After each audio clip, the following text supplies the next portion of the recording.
RDC est une et indivisible. Et la population répondante, c'est qu'il faut tout arrêter pour faire face à cette situation.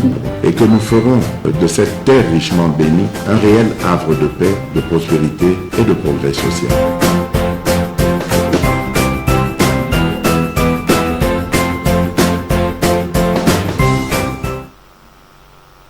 Merci. Bon week-end na banda kuna bino bisika bolanda biso partout à travers le monde. Bozolanda MKB officiel. Je crois que vous nous avez raté lobby. On a quitté les étant aussi et permettre de sauter, mais tout ça qui peine un problème, il y a groupe, comme s'il n'y a pas un problème du courant. J'ai vu vos messages. Merci beaucoup. Na confiance, paix, fidélité. Vous allez copier ça biso. Surtout na accompagnement na bande konyon so bazali ko lembate. Tozala na bolingo pona Congo, tosala bolamu pona Congo. To salaman somboka na biso et décoller batata ba mama bandeko bisika nyonso bozali kolanda biso to souhaiter bino weekend malamu bino bozana kisantu bozabele bozolanda biso banzangungu bozolanda biso na Matadi bozolanda biso na Lodia bozolanda biso na Boende bozolanda biso na ba kotomboko moko na kendake zamboka nini na soti na Gemena ozo Gemena na kenda na Guadolite. Mais ce que j'ai regretté c'est na Guadolite na côté le côté mboka activité ezalaka te na kenda ki même pas gouverneur rien ba bisinga odita ya kala Mobutu akamata batu nyonso wana atia bango na liste de paye ata obotami na tongo okena okozwaka bafuta ka batu mboka mobimba. Et quand il a au lieu à côté à l'entreprise et les autres, les lots qui azate, en tout cas les lots qui azate, par exemple, ceux qui ont à Gemena, qui étaient Gemena, pour na kokoma na Guadolite, là nazo Singapé, bakonzo bazo salanzela, en tout cas batala makambouane. José Makile parce que gouverneur à l'époque, azaka ministre à transport, nakamwa qui a salarié. Parce que tous en mboka moko to ko Karawa na Karawa je suis allé na téléma na Karawa na moni tout ça hein to liapé na Karawa to continuer mais c'était pas facile quitter Gemena comme na Guadolite okonjo mateke mboka ya school j'ai vu ba pomoko boy na nzela wana ebukane ba pandi pa bisinga ke o c'est quand Mukabila entré ce qui va dire ko baby sango na Afdel je pas compris mais ba po ya minene bapo ya minene ah la la la la la mais mboka ya Marshall okonji mateke koza la bongo na pesiba na Grand Équateur nyonso mbote merci mingi tokobeta di solo. Est-ce que Bemba alinga baluke la fati ou bien zali diabolisation oyo bato bazolinga batia ata Bemba na Félix Mutuna toko développer na bokozo ba makambu lelo. Est-ce que Jean-Pierre Bemba Gombo bolanda kibino moko est-ce qu'azolia na CC Fati à peine kokota ou bien diabolisation mutu ebandi pona kokabola bango na Félix Tshisekedi tokobeta le solo bandeko na ngai 9 ministres balongwe awa parmi les 9 ministres wana balongwe bakie koloka masango na à la tête na bango tomoni Vital Kamerhe mutu aliboso tomoni Didier Boudimbu tomoni Rubota tomoni bakie koluka masango ezomona na te masango ekomi diamant mais mboka na biso tozali na 80% ya bate arabe oyo ko permettre biso ke ata oloni elokote les sango ke yango moko miboteli 80% ya mabele wana. Mais délégation, il y a 9 ministres qui ont masango. Na lobby, na moni même na mutu moko ya Matata Mponyo azana courage pe ya koya kolobela makambo oyo ya masangu ko critiquer le gouvernement. Bon, comme tous mboka moko bondire bato bakanisaka mitu esalaka bien te na bayeba boma. Quand je me souviens na makambo ya Bukangalonzo oyo république ebekese ba millioni, comment lelo trokende koluka masango libanda, chose grave. Je me souviens même du temps il y a Pepe Ilukamba quand premier ministre akamweke tango akomi na Bukangalonzo akuti que même ba moteur oyo basombaka ya ba tracteur ba moteur wana ekomaka ke bato batiango na ba boîte na bango. Vous vous imaginez à quel niveau bato baza mitema mabe. Et aujourd'hui bato baza pe na courage ya kotia commentaire parce que na mayamboka balobaka no balobi continuité de l'état donc Tshisekedi ayaki esengeli yakuta na mboko eza na ba priorité ebele à la fois. Et je pense que crise oyo esengeli ete ya biso crise otozanango esengeli ete ya biso crise esengeli ete ya biso ezo sala soni 9 ministres bakie koluka masango. Et d'ailleurs boyoki ke Katumbi asiliki ebisi bandi bato bazana Zambie alobi boteke la Congo lisusu masango te kombango balobi nanga kewo ngaza ka Zambien tola kisabango ke toza makasi. Et par ricochet aujourd'hui boyoki ke Zambie aboyi na moni caméra ke kuna ke ko bondela. Maintenant mutuna nazo tourner si seulement si Katumbi azana bolingo ya ndalubi alingi ba congolais, est-ce qu'akoki ko sala likambo wana poye moko pe appareil azape na minoterie. Bon, pourquoi faire ça au moment yo yebi ke na ndenge makambo ezokende population mutu azolia. Alors population akomana passe poyoza na discours ya campagne. B, gouverneur qui a boula. Qu'est-ce que yo ozo sala?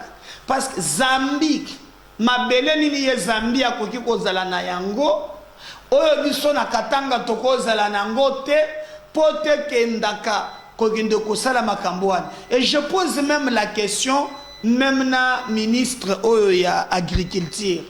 Bon, soki bato akabila pe basi baliyaki makambo ya Bukangalonzo, n'y a-t-il pas moyen lelo na niveau na bango ba relancer Bukangalonzo? Parce que l'objectif ici c'est que ba mibengi ba opposant bazala na discours oyo koki ko permettre que makambo ya masangu ezala. Je crois que même na ba mikolo et les kaki ezalaki tosalaka mission moko il y a une semaine avant que le gouvernement ebima tolandaka na bino comment Moïse Katumbi dans l'une des vidéos azali côté lema ko expliquer pourquoi Zambie a pimeli biso masango. Pour lui Zambie a un problème te, Zambie a pimeli kaka bisote, Zambie a pimeli. Yé maintenant abandi koluka a justifié. Et à l'époque, parce que nos émissions, et ça a un caractère aussi, il y a côté c'est important, c'est comme à l'époque, c'était bien calculé. Maintenant là, nous nous retrouvons dans le dossier que Bato Mingi de l'eau, Bazana Soni, Baoko Kolisusu Kotombo, Lata Mungongo Kolobate, parce que ça la mawa. Et c'est ça le mal d'avoir quelqu'un qui prétend diriger le Congo, Azana connexion à Bamboka Moussous, il est capable de faire souffrir les Congolais pour être dans un discours politique. bolandaka likambo wana awa comment Moïse alobaka qui est tango zelaka gouverneur akendaka na Afrique du Sud akendaka na wapi akendaka boye na boye et il avait trouvé des solutions. Maintenant que Kamere azotepa tepa na ba 9 ministres wana, il paraît que na ba raison na ye ya diabolisation parce que Katumbi veut que ba yeba que ya za puissant. Je ne sais pas ceux qui en a traité beaucoup de vidéo wana. Yé moko azoloba. Et moi ce qui m'a étonné Zali, comment à côté les Zambie, il faut tout le monde que, par exemple, gouvernement zambien aya lobby bisondenge toza boye. Toko RDC masangute pona likambotel pona likambotel. Mais na place que Zambie aloba, c'est Moïse Katumbi ozoloba. Wana pona nini? Parce que balobi na ye makambo. Et maintenant masangu tangu yazogende Afrique du Sud à BBC, Kotoye à BBC. Et aussi gouvernement na biso elingi travailler en amont et en aval. Et les conséquences c'est là. Aujourd'hui, tu as un niveau que ba ministre batamboli na ba info toza nango en tout cas Katumbi atie mama na diabo. Mama na diabo. Oh, comme il bolobi na ekeno, eza makambo de père et de mère, ya sia tombo ki boko mona makambo ko sala biso. Mbo, eza ba congolais bato bazo souffrir. Ce n'est pas tu sais qu'il y a les autres comme les députés non. Bato ba porter proposition de loi ezali tchani ezantingi pulu. Mais tous ces paisibles citoyens oh lelo ya qui a diabolisé Zambie a diabolisé Afrique du Sud et vous avez vu 9 ministres bah, se déplacer pour nous Masangu en réalité zomonanate. Voilà. Heureusement qu'on a trouvé pour nous vidéo. Bon, comment on a yé Moutouazoloba et ça soutient au Zambie, non. Kamere et les autres. Vous travaillez na sens oyo et koki kozala ke tozala kana sonité pour biloko musu ya soni biloko ya mawa biloko ya soni. Nous devons travailler pour l'autosuffisance alimentaire. Keto kendaka kondukaka na le bien. Moi je ngata mule Congo mingi. Mais longo ko Kinshasa kende na Bandundu. Hein? Kende na Bandundu kaka na hein? Les ngana yete na Kimbata. Hein? Aux unes là Kasayo Kekuna mais il faut la des espaces. Mais awa lelo Katumbi wana bandu ko tia diabo. Mama na diabo tozu na yebisi bino grave. Grave diabo ya blague tek. 9 ministres bazolo kama sango ezomona na te na mone caméra zonge ke lobi par le Bumbashi bokotaka ya kiabula ba tirer les sons. Akenda ki libanda afunda ki biso na makambo ya ba juif otala na Congo bazolinga ngai pe boye na boye tout ça. Aujourd'hui c'est le tour ya Masangu oyo ya tomboki à côté de Zambie bacha diabo. On le suit, on va devenir juste après. Exportation de la farine parce qu'ils n'avaient pas assez chez eux. Je suis allé en Afrique du Sud, vous savez. Quand vous êtes en train de gouverner, il faut planifier, il faut prévoir. Gouverner, c'est prévoir. Et moi, je prévoyais chaque mois de novembre, à la fin du mois de novembre, j'achetais la farine. Et cette farine était vendue dans nos communes. Il y a de la farine qu'on envoyait à Kolwezi, à Likasi, un peu partout, pour que la population ne puisse pas souffrir. Et on fixait le prix à 9 000 francs le sac, entre 9 000 et 10 000 francs le sac. Donc, ce que je demanderai au gouvernement, c'est d'aider cette population. Je vis qu'ils sont en train de se battre pour amener de la farine, mais s'ils pourront vendre cette farine à 10 000 francs, ça serait une bonne chose parce que la crise est totale. La situation n'est pas bonne, il ne faudrait pas mentir parce que quand je suis arrivé en plus, on importait 98% de notre farine en Zambie. Mais je me suis dit, on doit aller progressivement à ne plus importer le 98% de notre farine de maïs en Zambie ou en Afrique du Sud. J'avais demandé à tout le monde, même moi-même ou les sociétés minières, de faire des champs.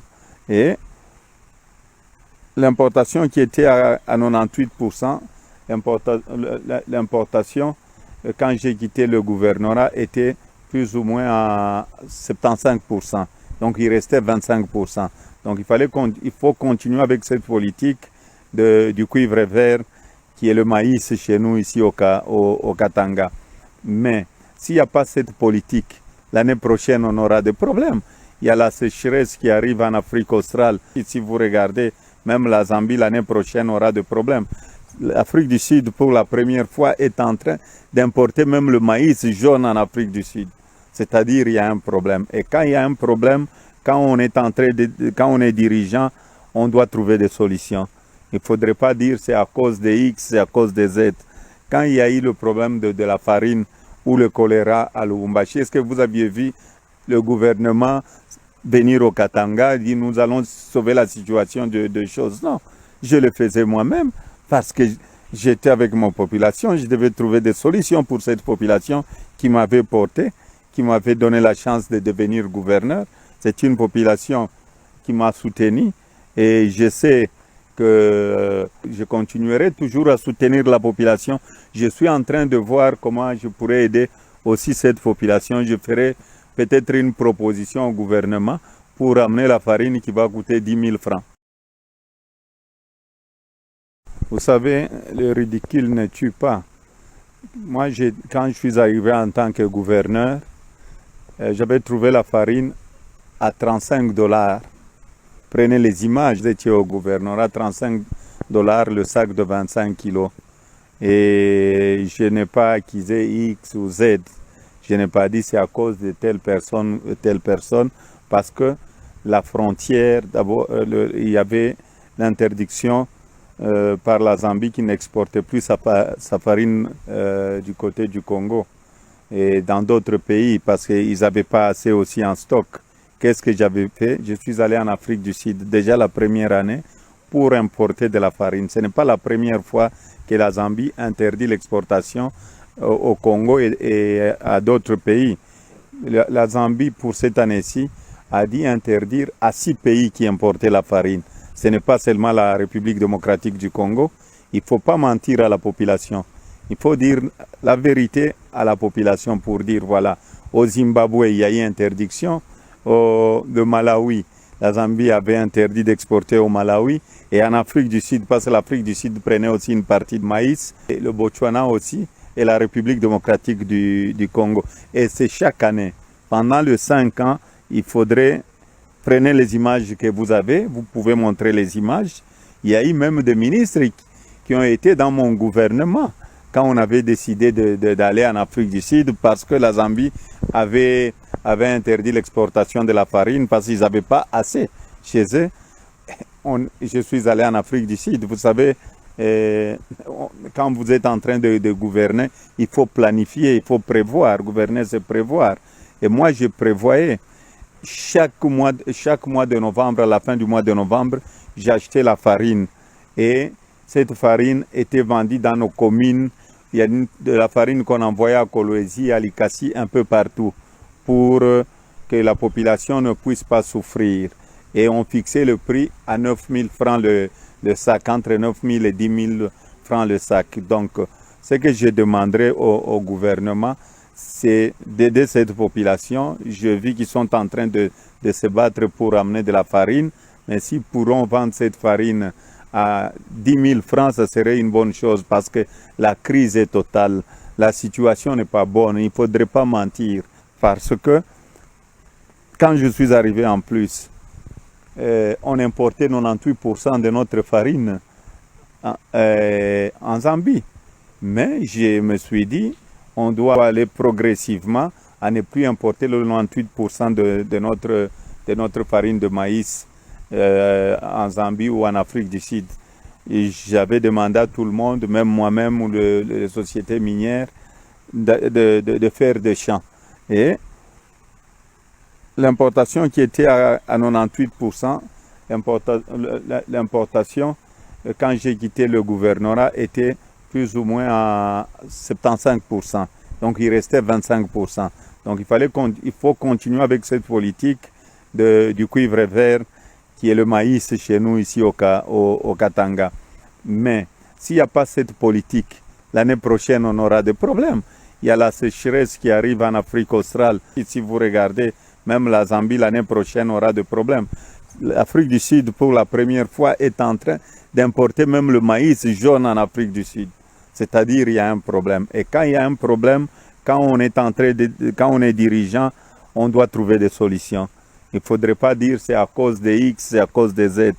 Quand il y a eu le problème de la farine ou le choléra à Lubumbashi, est-ce que vous aviez vu le gouvernement venir au Katanga, dire nous allons sauver la situation de choses? Non, je le faisais moi-même parce que j'étais avec mon population, je devais trouver des solutions pour cette population qui m'avait porté, qui m'avait donné la chance de devenir gouverneur. C'est une population qui m'a soutenu et je sais que je continuerai toujours à soutenir la population. Je suis en train de voir comment je pourrais aider aussi cette population. Je ferai peut-être une proposition au gouvernement pour amener la farine qui va coûter 10 000 francs. Vous savez... Voilà. Wana Bolandi Katumbi, défenseur ya Zambie, yo za Congolais ndengolobaka. Zambie a boyo koteke la biso semoul. Ya yo likambo nini tika gouvernement zambien, hein? Yemoko yebisa biso pourquoi ton intérêt à venir justifier récit à Zambie na koteke la biso Masangu c'est là où les bas blessent mais na lobby hein. Zele kambu ya Sony, zele kambu ya kitoko te. Et mangi to betango na lingala. Bato boyoka keo, hein? Bato moko boyi bazana mboka monene, mais bagenda ka 9 ministres, bageko loka Masangu libanda, c'est pas bien. Ceux qui tous la katana bukangalonzo na biso banda balié. Tshisekedi mboka gomba priorité guerre kotoyo atonga kotoyo assemblée gouvernement en tout cas je crois et sa priorité des priorités. Moi j'ai pas un minoterie de Nkwadi on a moni ezo salema me ekende na lombango service national hein beaucoup misango ata industriel hein pote makambo tambola quand même très bien. Jean-Pierre Bemba éclabousse le régime Tshisekedi sur Jeune Afrique. Parfois, je suis agacé de l'inexpérience et de la désorganisation de l'entourage du président Fati et m'en ouvre à certains de mes amis ou à des diplomates. Ce qui botali tweet oyo natangez ya Peter Tiani eza ya Boujakira eza réseau oyo pro Katumbi. Alors comme awa bamemaka batu na mouvement ngai Médard Kankolongo je me suis dit avant na kota na ba commentaire et c'est ngeli na analyser na kota d'abord na Jeune Afrique natala interview oyo Bemba parce que batangi selon lui il a éclaboussé le rhume sur Jeune Afrique congolais fongola matoy. C'est qu'on suppose que à l'ère ya numérique à l'ère ya technologie ok na site ya Jeune Afrique au beti au comment na interview ya Bemba tango na koti na site bande konangai nulle part na moni interview oyo Bemba a sali na Jeune Afrique. Premier élément, il n'y a pas d'interview que Jean-Pierre Bemba Gombo a salaki na Jeune Afrique. Donc d'emblée soki kaka oyoki likambo wana oko comprendre objectif. Mais qu'est-ce qui s'est dit sur Jeune Afrique? Namoni basali interview d'ailleurs si nakoluka la bino yango même ici awa bon attends le moniteur mais je vais vous expliquer. Namoni na Jeune Afrique bazwinde élément moko yandeko moko qu'on explique tantôt batie même na vidéo na bango bazola kisa comment Bemba azalaki rebelle Bemba azali ko se plaindre et pas ya nani balakisi muto a se plaindre na yete. Mais on prend quelqu'un comme un expert qui fait une interview, va poster na page na bango, allez-y, na deuxième émission, na koloke la bino interview wana, au Jeune Afrique a monté, il n'y a pas d'interview pour Jean-Pierre Bemba Gombo. Donc, quel est le premier maintenant élément? Regardez, les élections au Congo, elles ont à caractère sociologique, pour ne pas dire tribal, à caractère sociologique, c'est-à-dire les leaders politiques nyonso ce qu'on appelle des fiefs naturels. Tu prends par exemple l'actuel président de la République Félix Tshisekedi, fief naturel naye ezali Kasai. Olinga te n'importe quel candidat auquel na Kasai fatia ko battre yo. Ozui par exemple bomona ka kamera tanga bimeki na président yindela ki akenda ki wat na est. Oh azui 15 millions, oh mama nida etali bango te pona bango kamera na bango. Ozui bat. Alors ce qui est Équateur, espace Équateur, ngane ebi mama moko azobsanga Bemba bimi moto mojali maman naza mukolo na monake na kitambo. Donc pour lui c'est Bemba ou rien. Asala bien, asala mabe parce que ça mutu yandik. Alors si vous regardez bloc ya Lubumbashi, tozali na Katumbi patron na bango, Fayulu, Sesanga na Matata. Zoa ancrage sociologique ya Batouane. Fayulu ozui na bandundu kuti muzito azoli ya ye déjà. Pour le niveau ya bandundu c'est muzito qui domine. Fayulu il paraît azoli besogi kayita bazoko salape makambo. O aza soki muntu a Cameroun bonga na njimite. Hein? Bazoko sale makambo. Mais déjà sur place na niveau ya bandundu c'est muzito.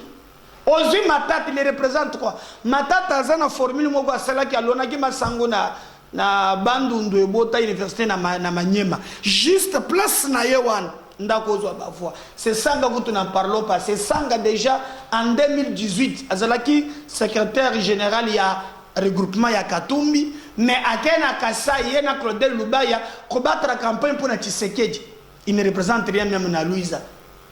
Maintenant pango yo côté ya Tshisekedi au commun que Tshisekedi a déjà gagné les élections c'est ça nanani autour na Jean-Pierre Bemba Gombo.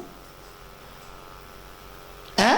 Ou en Équateur, Rosope Baliaou, Ozuba Giluando, Ozuba Jean-Lucien Mboussa. Namana vient nga bandi kobine la mo Kabilo abeta kambunda kanga kaka diputa natolo, ataleke ministre aménagement, vient nga Egwa Omeke.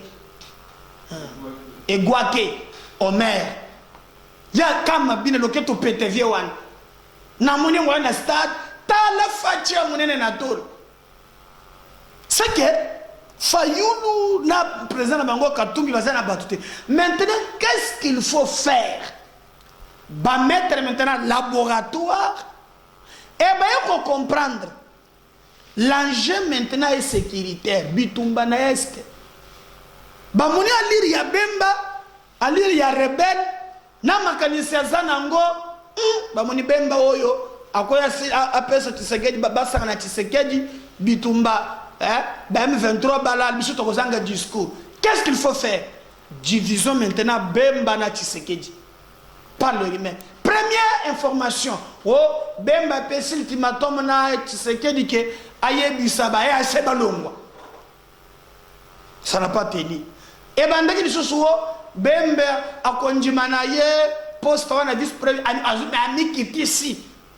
Bemba vraiment akonjima poste wana te en tout cas ndeto ebeli Bemba soki andimi pusaka amikitisi. Aujourd'hui, et comme Bemba a sali interview moko na Jeune Afrique, on a interview, il s'agace de l'entourage du président.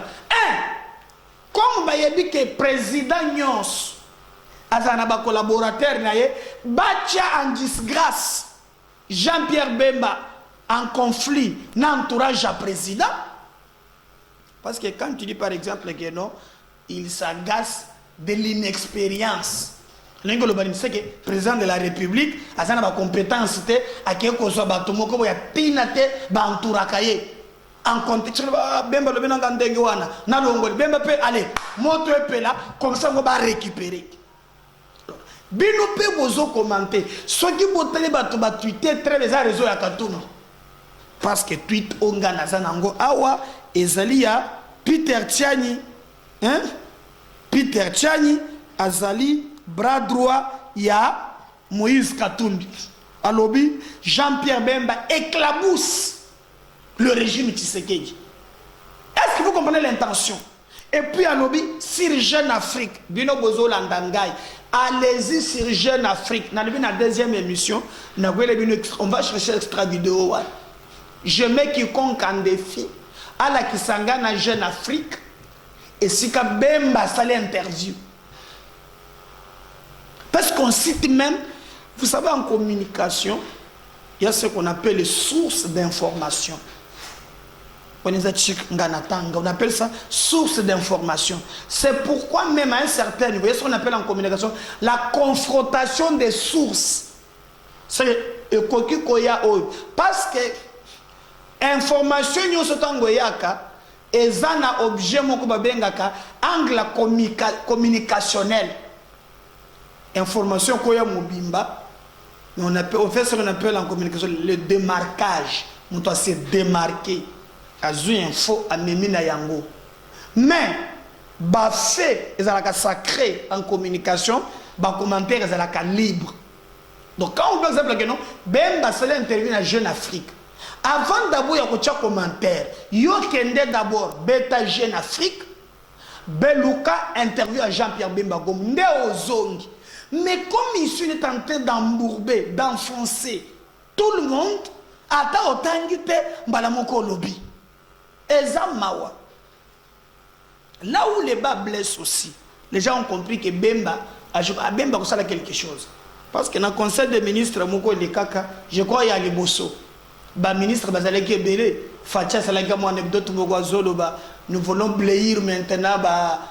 Je crois que conseil des ministres, il y a le bosso, au bâtiment de nos photos. Fatia Betili César, aujourd'hui on veut bléir quand même nouveau ministre. Au bakoti lelo, si vous avez un bateau, où il y a un makas, il y a d'abord pour bléir le vapeur, mais il y a défense. Bateau va séquer. Donc, c'est que complicité moko et ça entre bango mibali. Est-ce que vous savez que bateau va que non? Pourquoi les Kambo est bimi? Les Kambo est bimi, tango union sacrée et bimi na stade. Bateau va que Bemba ndenga zawana akotanga kombo Tshisekedi na monokote. Mais bateau va surpris. Bemba lobby eza na muntu moko. Oya kanisaka Congo tongo pokwa Congo na ye ezali Félix Tshisekedi. Mais TV za radio te nako kende musika te botala pourquoi diabolisation et bande. Jean-Pierre Bemba Gombo na stade des martyrs, écoutez ce qu'il avait dit poté et bota makamdu sur botia diabolisation. Je reviens juste après. Le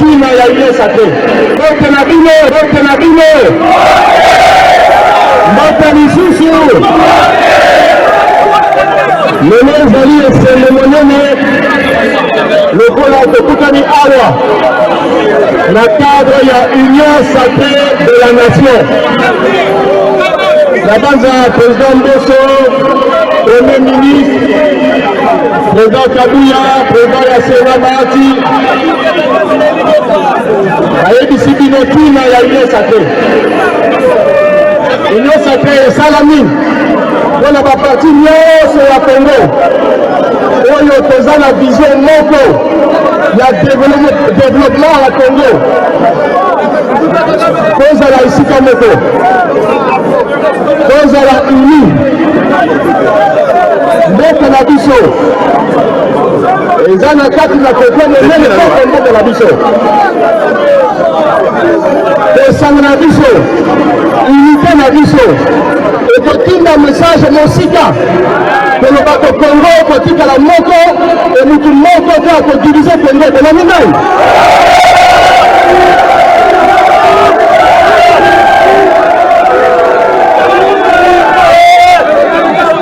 Congo na biso kotikala unité ya Congo, souveraineté ya Congo, intégrité territoriale ya Congo ezali non négociable. Moto akomemela biso biloko misato wana te. Nalobi soki esangani te, soki tozali bomoko te, nde monguna oyo akozwa facilité mpona kokotela biso. Lelo naza koyitisa bino tozali na mutu moko oyo nayebi ye makanisi na ye ezali na banda Congo tina butu likolo ya Congo. Makanisi na ye banda Congo tina butu ezali mpona bolamu ya bapopulation ya Congo. Yango nalobi tokozala nsima na ye bitumba oyo ezali mpona kotikala bomoko. Kombo na nani? Kombo na nani? Kombo na ye nani? Yango na nyoka na yoka ezali kati bete azali na makanisi mpo na Congo tokotelema biso nyonso nsima na ye mpona tokende liboso. Nazoloba mpona bakongole nyonso ezala ya nord ya sud ya est ya ouest ezala te ya opposition. Suivez-moi la deuxième émission, je vais revenir un peu sur ces dossiers pour approfondir. Je crois que Waneza Bemba et Bomoni, tout ce qui est créé le cola Bajalou. N'oubliez pas de vous abonner sur notre chaîne MKBz officiel, partagez ces liens, abonnez-vous massivement. À tout à l'heure. Bye.